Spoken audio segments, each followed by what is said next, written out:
जी Chandrajit Kaur संधा ward number 8 तो मैं counsellor हाँ और बीजेपी ओपोजिशन की मैं डिप्टी लीडर हाँ और अज असीं सारे इकट्ठे हुए हैं सारिया लेडीज मेरिया भैनावां जिन्ने भी सारे असीं इकट्ठे हुए हैं इस लिए इकट्ठे हुए हैं कि भगवंत मान जी ने आड़ा किया होया पास है कि लेडीज को 1000 रुपया दिता जाएगा मावां धीआं सत्कार लई। मैं कहनी सत्कार की कोई गल नहीं, ये कोई नारी का सशक्तिकरण नहीं हो रहा। असल सशक्तिकरण तो नरेंद्र भाई मोदी जी ने किया सी, जिहड़ा उन्होंने नारी वंदना शक्ति जिहड़ा नारी शक्ति वंदना अधिनियम पास किया लागू नहीं हो सकिया इन्हां पार्टियां करके, वो असल नारी सशक्तिकरण आ कि 1000 रुपये इन्हां तुहाडी धी पढ़ सकदी आ, उच्ची सिक्ख्या प्राप्त कर सकदी आ। ਤੁਹਾਨੂੰ ਮਾਵਾਂ ਲਈ ਸਵੈ ਰੋਜ਼ਗਾਰ ਪੈਦਾ ਕਰਨੇ ਚਾਹੀਦੇ ਆ। ਤੁਸੀਂ ਦੋ ਜਨਾਨੀਆਂ ਨੂੰ ਸਵੈ ਰੋਜ਼ਗਾਰ ਲਈ ਕਰਜ਼ੇ ਦੋ ਬਿਨਾਂ ਵਿਆਜ ਤੋਂ, ਤੁਸੀਂ ਸਿੱਖਿਆ ਦੇ ਮਾਧਿਅਮ ਪੈਦਾ ਕਰੋ। ਇਹ ਸਭ ਜਿਹੜਾ ਇਹਨਾਂ ਨੇ 1000 ਦਿੱਤਾ 3 ਮਹੀਨੇ ਦਾ, ਸਿਰਫ ਇਹ ਕਵਰ ਕਰਨਾ ਇਹਨਾਂ ਨੇ ਕਿ ਪੰਜਾਬ ਦਾ ਇਹਨਾਂ ਨੂੰ ਲੋਕਾਂ ਨੂੰ ਪਤਾ ਨਾ ਲੱਗ ਸਕੇ ਕਿ ਪੰਜਾਬ ਅਰਥ ਵਿਵਸਥਾ ਤੋਂ ਪਛੜ ਚੁੱਕਾ ਆ। ਨਸ਼ਿਆਂ ਵਿਰੁੱਧ ਜਿਹੜਾ ਯੁੱਧ ਸ਼ੁਰੂ ਕੀਤਾ ਸੀ ਉਹ ਇਹਨਾਂ ਦਾ ਫੇਲ ਹੋ ਚੁੱਕਾ ਆ। और इन्होंने जिन्ना सारा कुछ किसानों को जिहड़ा इन्होंने कहा कि मुआवजे देंगे आ करांगे, ये कुछ नहीं इन्होंने किया। ये सब नूं कवर करने लिए 1000 रुपया जनानियां दे पल्ले पा रहे हैं। ते जिहड़ा पिछले 4.5 साल तो सरकार बनी सी इन्होंने 51,000 जिहड़ा देना सी वो तो हिसाब किया नहीं। 3 महीने दे के तुसीं जनानियां नूं लॉलीपॉप दे रहे हो कि तुसीं हुण देखो भगवंत मान जी कह रहे हैं कि जनानियां अपनी गुੱਤ नाल मोबाइल बन लैण। ਹੁਣ ਸਿੱਖ ਜਨਾਨੀ ਆ ਜਿਹੜੀ ਜੇ ਧਰਮ ਦੇ ਨਾਂ ਤੇ ਦੇਖਿਆ ਜਾਵੇ ਤੁਸੀਂ ਕੋਈ ਕੇਸਾਂ ਦੀ ਬੇਅਦਬੀ ਕਰ ਰਹੇ ਹੋ। ਤੁਸੀਂ ਜਨਾਨੀਆਂ ਨੂੰ ਇੰਨੀ ਗੰਦੀ ਇੰਨੇ ਅੱਛੇ ਅਹੁਦੇ ਤੇ ਬੈਠ ਕੇ ਕਿੰਨੀ ਗੰਦੀ ਸ਼ਬਦਾਵਲੀ ਯੂਜ਼ ਕਰ ਰਹੇ ਹੋ ਕਿ ਆਪਣੀ ਗੁੱਤ ਨਾਲ ਮੋਬਾਈਲ ਬਣ ਲਓ।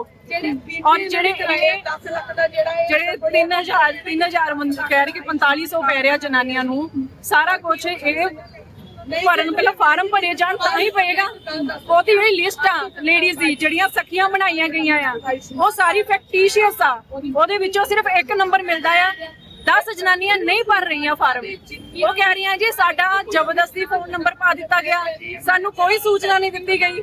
ਇਹ ਸਾਰੇ ਮੇਰੇ ਵਾਰਡ 'ਚ ਵਾਰਡ ਨੰਬਰ 59 ਵਿੱਚ ਲੇਡੀਜ਼ ਧੱਕੇ ਖਾ ਰਹੀਆਂ ਆ, ਉਹਨਾਂ ਨੂੰ ਪਤਾ ਹੀ ਨਹੀਂ ਕਿ ਫਾਰਮ ਭਰ ਕਿੱਥੇ ਹੋਣਾ जाना कितने उन्होंने सिर्फ यही देख रहा कि उन्होंने 1000 रुपया पाना कदों पा रहे हैं। लेकिन आम आदमी पार्टी तो कह रही है कि उन्होंने तमाम सभी वादे पूरे कर दिए हैं जो उन्होंने वादे वादा 4.5 साल पहला सी वादा वो हुंदा पूरा करना जिहड़ा 1-2 दिन ਜਾਂ ਮਹੀਨਾ चल 6 महीने ला लो उच पूरा किया जाए।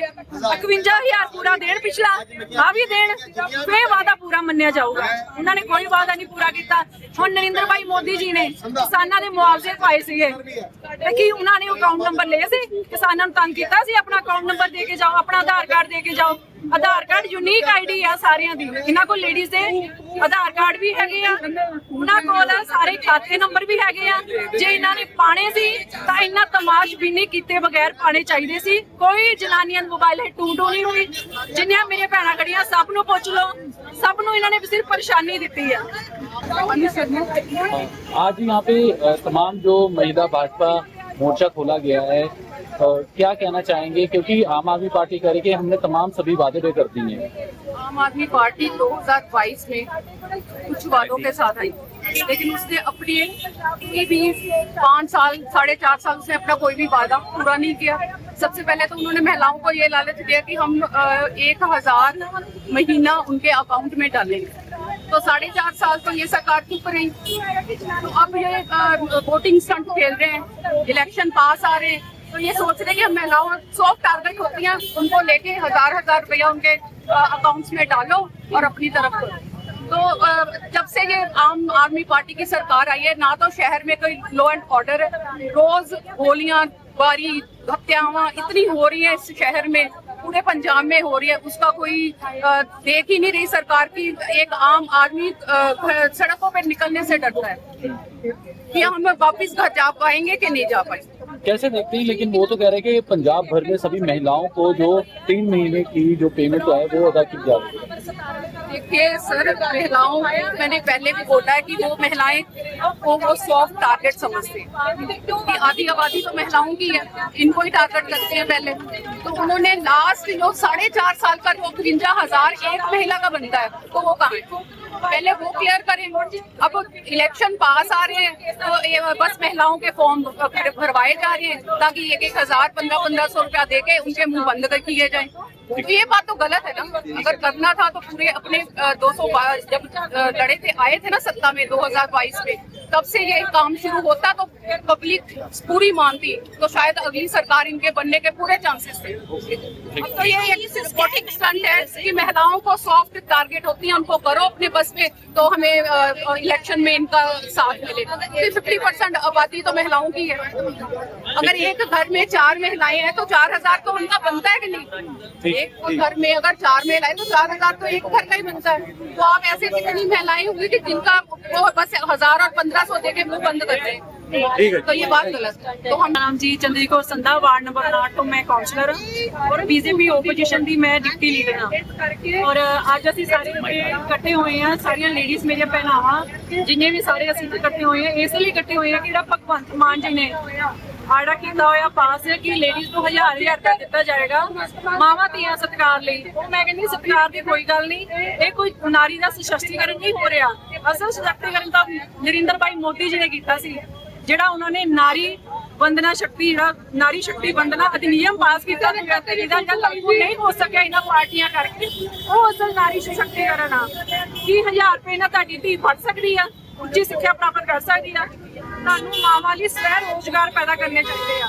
ਤੁਸੀਂ 2 ਜਨਾਨੀਆਂ ਨੂੰ ਸਵੈ ਰੋਜ਼ਗਾਰ ਲਈ ਕਰਜ਼ੇ ਦੋ ਬਿਨਾਂ ਵਿਆਜ ਤੋਂ, ਤੁਸੀਂ ਸਿੱਖਿਆ ਦੇ ਮਾਧਿਅਮ ਪੈਦਾ ਕਰੋ। ਇਹ ਸਭ ਜਿਹੜਾ ਇਹਨਾਂ ਨੇ 1000 ਦਿੱਤਾ 3 ਮਹੀਨੇ ਦਾ, ਸਿਰਫ ਇਹ ਕਵਰ ਕਰਨਾ ਇਹਨਾਂ ਨੇ ਕਿ ਪੰਜਾਬ ਦਾ ਇਹਨਾਂ ਨੂੰ ਲੋਕਾਂ ਨੂੰ ਪਤਾ ਨਾ ਲੱਗ ਸਕੇ ਕਿ ਪੰਜਾਬ ਅਰਥ ਵਿਵਸਥਾ ਤੋਂ ਪਛੜ ਚੁੱਕਾ ਆ। ਨਸ਼ਿਆਂ ਵਿਰੁੱਧ ਜਿਹੜਾ ਯੁੱਧ ਸ਼ੁਰੂ ਕੀਤਾ ਸੀ ਉਹ ਇਹਨਾਂ ਦਾ ਫੇਲ ਹੋ ਚੁੱਕਾ ਆ। ਔਰ ਇਹਨਾਂ ਨੇ ਜਿੰਨਾ ਸਾਰਾ ਕੁਝ ਕਿਸਾਨਾਂ ਨੂੰ ਜਿਹੜਾ ਇਹਨਾਂ ਨੇ ਕਿਹਾ ਕਿ ਮੁਆਵਜ਼ੇ ਦੇਵਾਂਗੇ ਆ ਕਰਾਂਗੇ, ਇਹ ਕੁਝ ਨਹੀਂ ਇਹਨਾਂ ਨੇ ਕੀਤਾ। ਇਹ ਸਭ ਨੂੰ ਕਵਰ ਕਰਨ ਲਈ 1000 ਰੁਪਏ ਜਨਾਨੀਆਂ ਦੇ ਪੱਲੇ ਪਾ ਰਹੇ ਆ। ਤੇ ਜਿਹੜਾ ਪਿਛਲੇ 4.5 ਸਾਲ ਤੋਂ ਸਰਕਾਰ ਬਣੀ ਸੀ ਇਹਨਾਂ ਨੇ 51000 ਜਿਹੜਾ ਦੇਣਾ ਸੀ ਉਹ ਤਾਂ ਹਿਸਾਬ ਕੀਤਾ ਨਹੀਂ। 3 ਮਹੀਨਿਆਂ ਦੇ ਕੇ ਤੁਸੀਂ ਜਨਾਨੀਆਂ ਨੂੰ ਲੋਲੀਪੌਪ ਦੇ ਰਹੇ ਹੋ ਕਿ ਤੁਸੀਂ ਹੁਣ ਦੇਖੋ ਭਗਵੰਤ ਮਾਨ ਜੀ ਕਹਿ ਰਿਹਾ ਕਿ ਜਨਾਨੀਆਂ ਆਪਣੀ ਗੁੱਤ ਨਾਲ ਮੋਬਾਈਲ ਬੰਨ ਲੈਣ। ਹੁਣ ਸਿੱਖ ਜਨਾਨੀ ਆ ਜਿਹੜੀ ਜੇ ਧਰਮ ਦੇ ਨਾਂ ਤੇ ਦੇਖਿਆ ਜਾਵੇ, ਤੁਸੀਂ ਤੇ ਕੇਸਾਂ ਦੀ ਬੇਅਦਬੀ ਕਰ ਰਹੇ ਹੋ। ਤੁਸੀਂ ਜਨਾਨੀਆਂ ਨੂੰ ਇੰਨੀ ਗੰਦੀ ਇੰਨੇ ਅੱਛੇ ਅਹੁਦੇ ਤੇ ਬੈਠ ਕੇ ਕਿੰਨੀ ਗੰਦੀ ਸ਼ਬਦਾਵਲੀ ਯੂਜ਼ ਕਰ ਰਹੇ ਹੋ ਕਿ ਆਪਣੀ ਗੁੱਤ ਨਾਲ ਮੋਬਾਈਲ ਬੰਨ ਲਓ।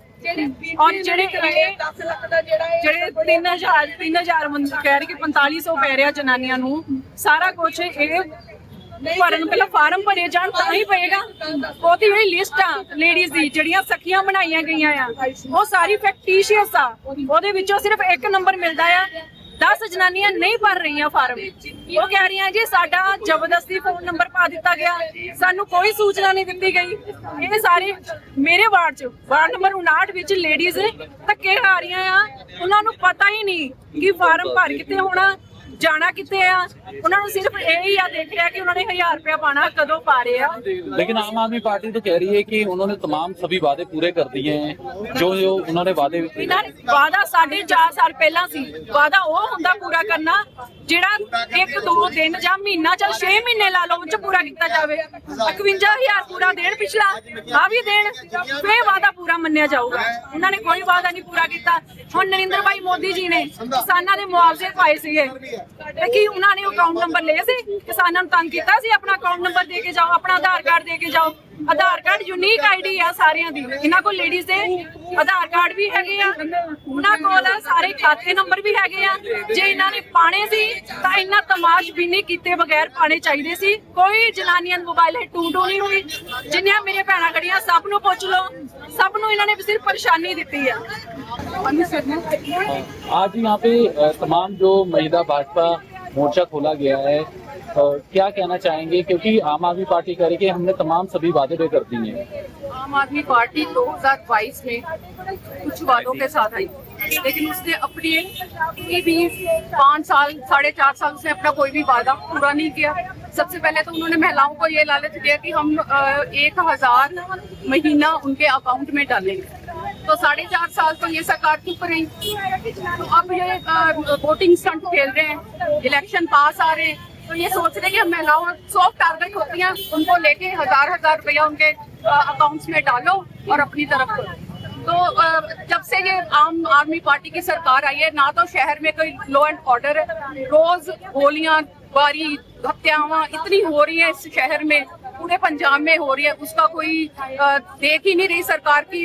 एक आम आदमी सड़कों पे निकलने से डरता है कि हम वापस घर जा पाएंगे कि नहीं जा पाएंगे। कैसे देखते हैं, लेकिन वो तो कह रहे हैं कि पंजाब भर में सभी महिलाओं को जो 3 महीने की जो पेमेंट है वो अदा की जा रही है। देखिए सर, महिलाओं, मैंने पहले भी बोला है कि वो महिलाएं को वो सॉफ्ट टारगेट समझते हैं कि आधी आबादी तो महिलाओं की है, इनको ही टारगेट करते हैं पहले। तो उन्होंने लास्ट जो 4.5 साल का जो 53,000 एक महिला का बनता है तो वो कहाँ है, पहले वो क्लियर करें। अब इलेक्शन पास आ रहे हैं तो ये बस महिलाओं के फॉर्म भरवाए जा रहे हैं ताकि 1,000 1500 रुपया देके उनके मुंह बंद कर किए जाएं। तो ये बात तो गलत है ना। अगर करना था तो पूरे अपने 200 जब लड़े थे आए थे ना सत्ता में 2022 में, तब से ये काम शुरू होता तो पब्लिक पूरी मानती तो शायद अगली सरकार इनके बनने के पूरे चांसेस थे। अब तो ये एक सिस्टमैटिक स्टंट है कि महिलाओं को सॉफ्ट टारगेट होती है, उनको करो अपने बस में तो हमें इलेक्शन में इनका साथ मिलेगा। 50% आबादी तो महिलाओं की है। अगर एक घर में 4 महिलाएं हैं तो 4,000 तो उनका बनता है कि नहीं? एक घर में अगर 4 महिलाएं तो 4,000 तो एक घर का ही बनता है। तो आप ऐसे कितनी महिलाएं होंगी कि जिनका वो बस 1,000 और 1,500 देके मुंह बंद करते हैं। तो ये बात गलत है। तो हम